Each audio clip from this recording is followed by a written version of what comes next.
കഴിഞ്ഞ വർഷമായിരുന്നു ദിയയും അശ്വിനും വിവാഹം ചെയ്തത്. പ്രണയത്തിലായി അധികം വൈകാതെ വിവാഹ ജീവിതത്തിലേക്ക് കടക്കുവാൻ ഇരുവരും തീരുമാനിച്ചു. നേരത്തെ ഇരുവരും സുഹൃത്തുക്കളായിരുന്നു. കൗതുകകരമായ മറ്റൊരു കാര്യം ദിയയുടെ മുൻ കാമുകൻ വൈഷ്ണവിന്റെയും സുഹൃത്തായിരുന്നു അശ്വിൻ എന്നതാണ്. അക്കാലത്ത് ദിയയുടെ വ്ലോഗുകളിൽ അങ്ങിങ്ങായി അശ്വിനുണ്ട്. മൂവരും ഒരുമിച്ചുള്ള പഴയൊരു വീഡിയോയും ദിയയുടെ വിവാഹത്തിനു ശേഷം വൈഷ്ണവ് നൽകിയ അഭിമുഖവും ചേർത്തുള്ള റീൽ സോഷ്യൽ മീഡിയയിൽ ഇപ്പോൾ പ്രചരിക്കുന്നുണ്ട്.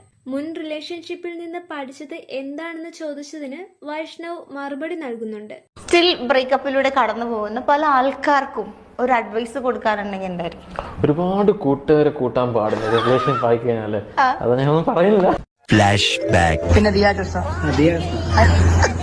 ഒന്നുമില്ല കേട്ടോ. നമ്മുടെ ഓക്സിജൻ അവൻ പറഞ്ഞേട്ടാ, ഞാൻ അവന്റെ ഓക്സിജൻ ആണ്. എന്നിട്ട് താൻ എന്റെ ഇങ്ങനെ ഇരിക്കണം. ഞാൻ തന്റെ സൺലൈറ്റ് ആണെന്ന് ഇല്ലെന്ന് പറഞ്ഞു.